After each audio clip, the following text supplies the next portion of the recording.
NDI is the standard for local video production. It sends high-definition, low-latency video over standard Ethernet. But a single 1080p NDI stream consumes up to 150 megabits per second. When that massive local data footprint hits the public internet, standard viewer content delivery networks cannot process it. To get that signal out of the building, we have to convert that heavy NDI feed into a lightweight, stable format. We are going to build a bridge to the cloud using a hardware transcoder. Before we begin, you need 3 things in place: an active NDI camera or source running on a gigabit local network, a dedicated hardware transcoder, and an active Dacast cloud streaming account. Mastering this workflow means you retain uncompressed, zero-delay broadcast quality on the studio floor, while simultaneously distributing a reliable feed to a global audience. This animated diagram maps the complete signal path. Notice it is split into 2 distinct transport layers: the local LAN on the left and the public internet on the right. The hardware transcoder sits exactly in the middle. Looking closer at the local LAN side, NDI operates with latency near 100 milliseconds. Because it requires thick pipes between 100 and 150 megabits per second, it must stay confined within the facility. Once the signal crosses the transcoder into the public internet, the rules change. We typically convert the feed to RTMP. This is the highly compatible TCP-based standard required for content delivery networks.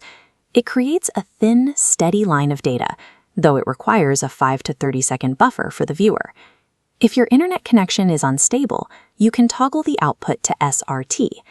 SRT uses a UDP foundation, which actively detects dropped packets and instantly repairs them before they reach the cloud. You must apply the correct protocol to the correct layer. Sending raw NDI over the public internet without proper bridging guarantees bottlenecks, dropped frames, or total stream failure.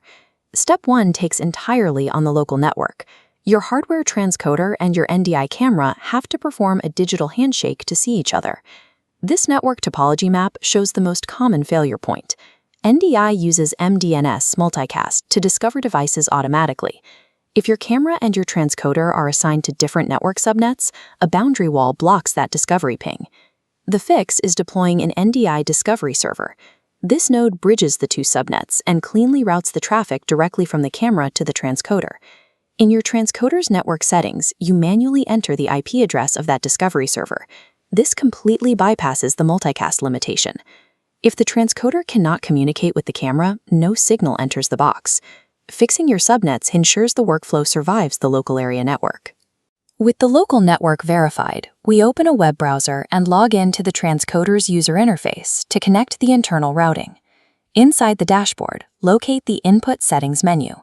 Initiate a scan, find your camera feed in the drop-down list, and select it as your NDI source. On specific hardware, like Magewell encoders, you must verify that your NDI license is activated. Without that license, the NDI input option will not appear. Next, navigate to Stream Output. Select either RTMP or SRT. Then paste the exact destination URL and stream key provided by your Dacast channel settings. By locking in the input source and the output destination, you have successfully linked your local facility directly to a global CDN. The hardware is routed, but the cloud platform requires precise mathematical encoding parameters to accept the stream. Set your video codec to H.264 and your audio to AAC at 128 kilobits per second. Match your resolution to the NDI source, typically 1080p at 30 frames per second, and set your bitrate between 4,000 and 8,000 kilobits. The strict rule for cloud ingest is your keyframe interval. It must be hard-coded to exactly 2 seconds. Leaving the keyframe setting on 0, auto, or variable will cause the streaming platform to forcefully reject your connection and repeatedly drop the stream. Even with the correct settings, live environments have variables. If your stream goes live but outputs choppy or pixelated video, the issue is bandwidth saturation. This gauge illustrates the 70% rule. Your configured bitrate must never exceed 70% of your network's sustained upload speed.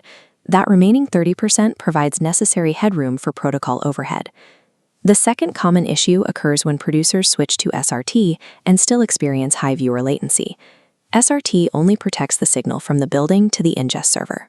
The final delivery to the viewer uses HLS, which inherently requires a 12 to 15-second playback buffer to ensure smooth video across different devices. Locking in a 2-second keyframe and capping your bitrate at the 70% threshold guarantees a resilient, professional broadcast instead of a frustrating, jittery feed. With the transcoder running, we open the Dacast Cloud dashboard to verify the final output. Once you hit start on the encoder, the live stream preview will populate inside the Dacast interface within 15 to 30 seconds. You captured a high-bandwidth NDI signal, routed it across your subnets, converted it via hardware, and pushed a flawless feed to the cloud. Check the video description for advanced documentation on the NDI 6.3 Cloud Bridge and start your 14-day Dacast trial to test the setup yourself.